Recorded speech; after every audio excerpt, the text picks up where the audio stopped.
réputé pour ses compétences exceptionnelles en matière de chasse, transmises de génération en génération. Cependant, même les chasseurs les plus habiles peuvent être confrontés à des dangers inattendus lorsqu'ils croisent la faune sauvage, comme ils l'ont vécu récemment lors d'une expédition de chasse. Lors de cette chasse, les chasseurs Hadzabe, qui suivaient leur gibier habituel, ont accidentellement croisé deux des animaux les plus dangereux d'Afrique, un éléphant et un lion. Une rencontre inattendue et dangereuse herbe. La journée a commencé comme toutes les autres pour les chasseurs Hadzabe, qui se sont lancés à la recherche de gibier plus petits, comme des antilopes ou des phacochères, des cibles habituelles. En se déplaçant dans la brousse, suivant les traces et cherchant des signes de mouvement animal, l'inattendu est arrivé. Au lieu de tomber sur leur gibier habituel, les chasseurs ont fait face à un énorme éléphant safari. La rencontre avec l'éléphant. Les éléphants sont des créatures énormes et puissantes, et les Hadzabe savent qu'ils doivent les éviter s'ils ne sont pas en train de les chasser. Avec leur peau épaisse et leur défense, les éléphants ne sont pas une proie facile pour les arcs et flèches empoisonnées des Hadzabe. La présence de l'éléphant elle-même a suffi à rendre les chasseurs extrêmement vigilants, sachant qu'un éléphant défensif pourrait facilement devenir agressif. Ils n'ont eu d'autre choix que d'utiliser leurs compétences de suivi et leur connaissance du comportement des animaux pour éviter tout affrontement. Voici comment les chasseurs ont réagi. Ils ont rapidement évalué la situation et ont réalisé que l'éléphant n'était pas conscient de leur présence pour l'instant. Le groupe a lentement reculé, utilisant leur connaissance du terrain pour se cacher derrière des arbres et des rochers. L'éléphant est passé, sans les remarquer, permettant aux chasseurs de continuer leur chemin en toute sécurité. Mais ce n'était pas la fin, un lion est apparu. Lion. Alors que les chasseurs pensaient avoir échappé au danger, une autre rencontre inattendue s'est produite. Un lion, un prédateur connu pour son agilité et sa puissance, est apparu sur la scène, ce qui aurait pu entraîner une situation extrêmement dangereuse. La présence du lion. Contrairement à l'éléphant, les lions sont plus petits en taille mais peuvent être beaucoup plus agressifs, surtout lorsqu'ils protègent leur territoire ou leurs petits. Les instincts prédateurs du lion se sont activés, et il a perçu un mouvement dans la brousse. Les chasseurs ont dû agir rapidement et prudemment pour éviter de devenir la proie du lion. Voici comment ils ont géré la situation. La vie sauvage des Hadzabe, connaître leur terre, savoir survivre. Les Hadzabe, habitants de la région reculée du nord de la Tanzanie, continuent de vivre comme leurs ancêtres l'ont fait pendant des millénaires, en chassant, cueillant et vivant en parfaite harmonie avec la nature. Leur mode de vie est fortement ancré dans la survie de la brousse, et chaque jour est une aventure, remplie de découvertes, de rencontres dangereuses, et de la nécessité de s'adapter à un environnement sauvage. Mais comment survivent-ils dans un tel cadre? Et quelles sont les clés de leur résilience face aux défis? Leur mode de vie nomade, leur profonde connexion à la nature, et leur aptitude au danger sont des éléments essentiels de leur quotidien. Chasser dans la brousse, une question de compétence et de patience couteau au chaud. Les chasseurs Hadzabe sont avant tout des stratèges. Survivre dans la brousse ne consiste pas uniquement à trouver de la nourriture, mais aussi à éviter les dangers imprévus, tels que les rencontres avec des animaux comme l'éléphant, le lion, ou encore des buffles. Ils chassent principalement des antilopes, des phacochères, des gazelles, et parfois des singes. Mais leur méthode de chasse est aussi bien un art qu'une science, mettant en valeur leur précision, leur discrétion, et leur compréhension du comportement animal. La chasse à l'arc et à la flèche, arc et flèche. Les Hadzabe sont de brillants tireurs à l'arc. Leurs arcs sont faits de bois local, et leurs flèches sont souvent équipées de pointes empoisonnées. Ces outils ne sont pas seulement des armes, mais un reflet de leur connexion profonde à la nature. Chaque chasse est précédée de jours d'observation et de recherche minutieuse. Les chasseurs suivent des traces dans le sable, des sentiers laissés par les animaux, et interprètent des indices tels que les changements dans les sons de la brousse, pour anticiper où se trouvent les animaux qu'ils chassent. La vie dans la brousse, hommes et femmes, une division du travail équilibré. Les rôles des hommes et des femmes dans la tribu sont distincts, mais complémentaires. Les hommes sont principalement responsables de la chasse, et ce rôle est directement lié à leur statut dans la société Hadzabe. Ceux qui reviennent avec des gibiers de valeur, comme des antilopes ou même des babounes, sont les plus respectés. Ils sont perçus comme les fournisseurs de la tribu, et leur habilité à chasser détermine leur statut social. Mais même dans la chasse, La solidarité est primordiale, et la collaboration entre les hommes est essentielle pour une chasse réussie. Les femmes Hadzabe, quant à elles, jouent un rôle tout aussi crucial dans la survie de la tribu. La collecte de nourriture est leur tâche principale. Elles ramassent des fruits, des racines, des miels, et d'autres plantes comestibles qui complètent le régime alimentaire des chasseurs. Leur connaissance des plantes médicinales et des ressources naturelles est fondamentale pour la santé et la survie de la tribu. Bien qu'elles n'aient pas un rôle direct dans la chasse, leur rôle dans la collecte de nourriture leur accorde un respect particulier. Le respect et l'harmonie avec les animaux. Les Hadzabe ont un respect profond pour les animaux qu'ils chassent, et cela va bien au-delà du simple acte de survie. Leur relation avec la faune n'est pas perçue comme une conquête, mais plutôt comme un équilibre dans lequel les animaux sont respectés pour leur rôle dans l'écosystème. Leurs rites traditionnels et leurs croyances spirituelles reflètent ce respect. Pour eux, chaque chasse est une prière silencieuse, et chaque proie abattue est un cadeau offert à la tribu. Les Hadzabe croient que les animaux ont des âmes, et qu'ils doivent être traités avec dignité et respect.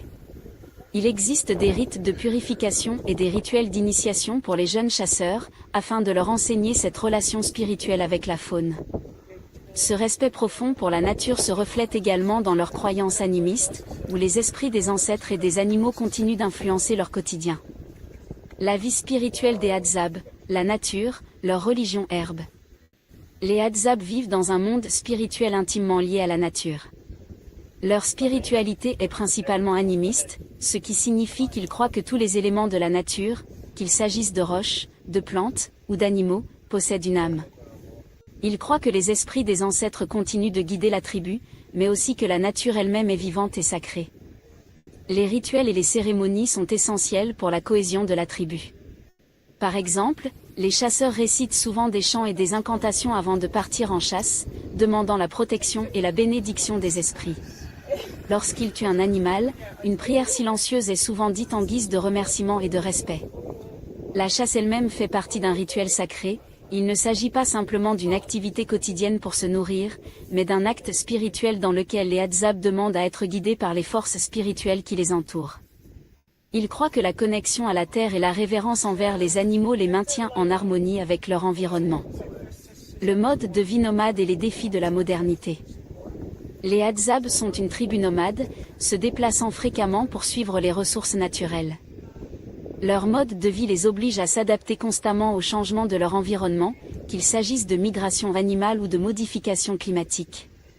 Cela les a rendus incroyablement résilients, capables de survivre dans l'une des régions les plus sauvages et isolées du monde. Mais, comme beaucoup de tribus indigènes, les Hadzabe sont aujourd'hui confrontés à des défis liés à la modernité. La pression des activités agricoles, le développement de parcs nationaux et l'interdiction de certaines pratiques traditionnelles menacent leur mode de vie ancestral. Bien que certains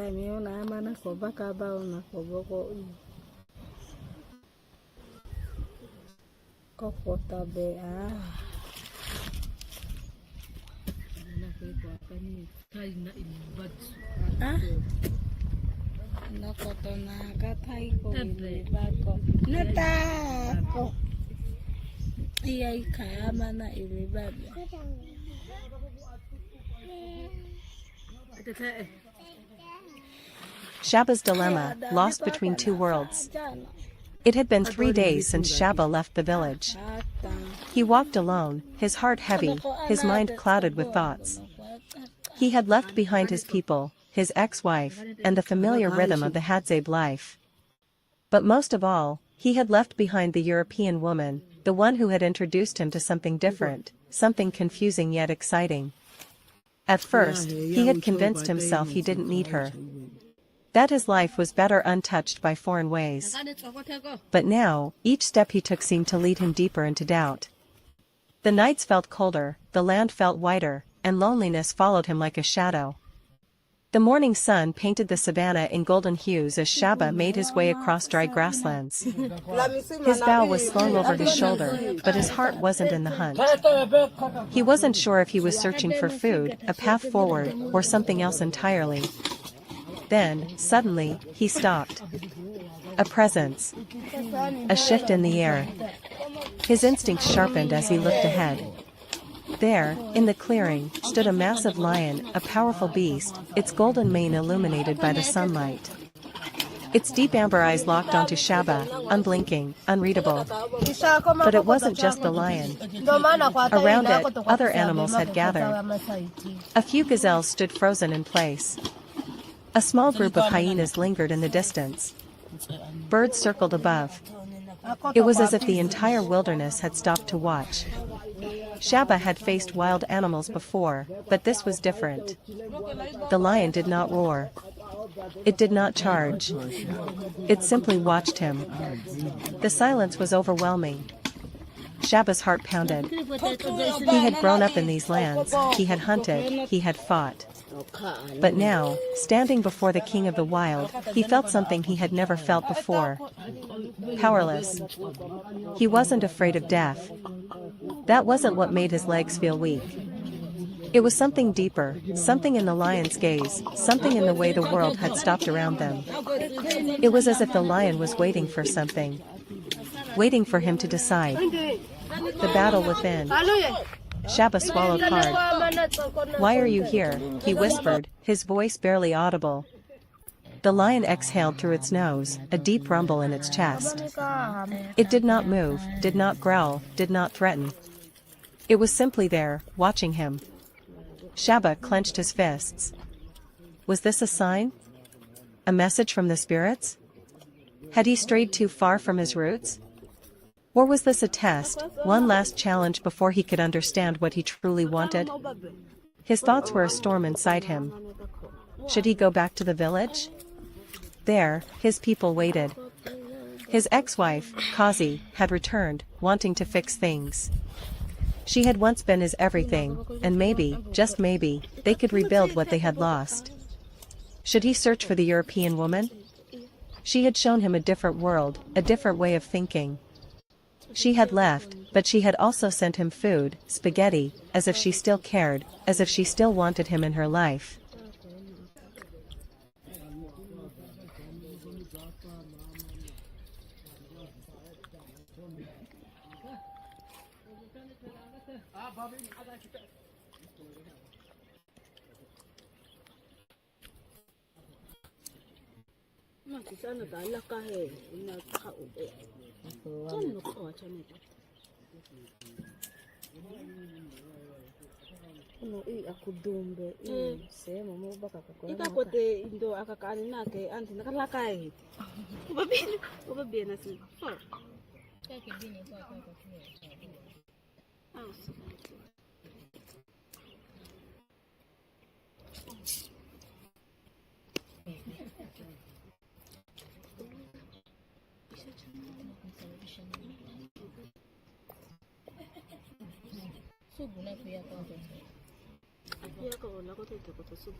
Or should he keep walking, deeper into the unknown? Maybe his path was not with his people or with the woman from another world. Maybe it was something else, something he had yet to discover. Shaba had never felt so torn. The lion blinked slowly, then turned its head slightly, as if giving him permission to move. The spell was broken. The animal stirred. The world around him started to breathe again. Shaba took a deep breath. He had to choose. But what was the right choice? A new path. For the first time in his life, Shaba felt lost, not in the land, but within himself. He had always known who he was, a Hadzabe man, a hunter, a son of the wild. But now, doubt crawled into his heart. He missed her. The European woman. He hated to admit it, but he did. He missed her laugh, her curiosity, the way she had looked at him like he was something special, something more than just another man of the savannah. But he also knew he could not change who he was. He could not become a man of cities, of hotels, of clothes that did not belong to him. Then there was Kazi, his past, his old life. She was there, waiting for him, hoping for another chance. But was she waiting for the Shaba of the past? Or the man he had become? Shaba looked at the lion one last time. Maybe the lion wasn't here to give him an answer. Maybe it was here to remind him of something he had forgotten. A man must choose his own path. No one, no woman, no village, no foreign land, can choose it for him. With a final deep breath, Shaba turned and began walking. But where? Back to the village? To search for the European woman?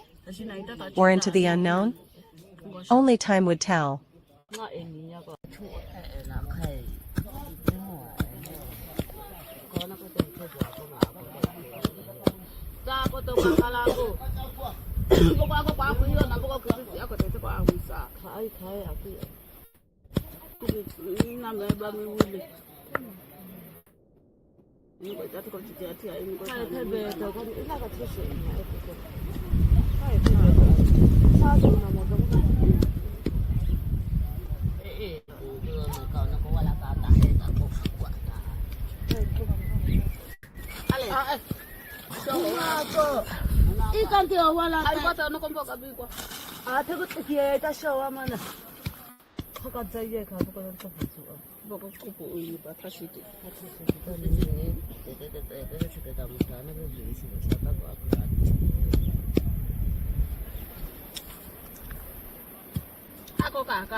The lion had left, disappearing into the golden savannah like a spirit fading into the wind. The moment had passed, but the weight it left in Shaba's heart remained. He kept walking. But to where? Even he wasn't sure. His feet followed an invisible path, guided by nothing but the storm of thoughts in his head. The sun was high now, and hunger gnawed at his stomach. He reached for his pouch, pulling out a few dried berries and chewing them slowly. It reminded him of the time he had shared food with the European woman, how fascinated she was by his way of life, how she had struggled to use a bow, how she had left when she failed but tried again. Shaba exhaled, shaking his head. He was not supposed to feel this way. For years, he had been content with a simple life, hunting, living with his people, and knowing exactly who he was. But now? Now he was a man caught between two worlds, the past, the future, the familiar, and the unknown. He had to make a decision. The road back home. By nightfall, Shaba found himself approaching familiar territory. He could see the faint glow of fires from his village in the distance. The sound of distant laughter, the crackling of burning wood, it was all the same, yet it felt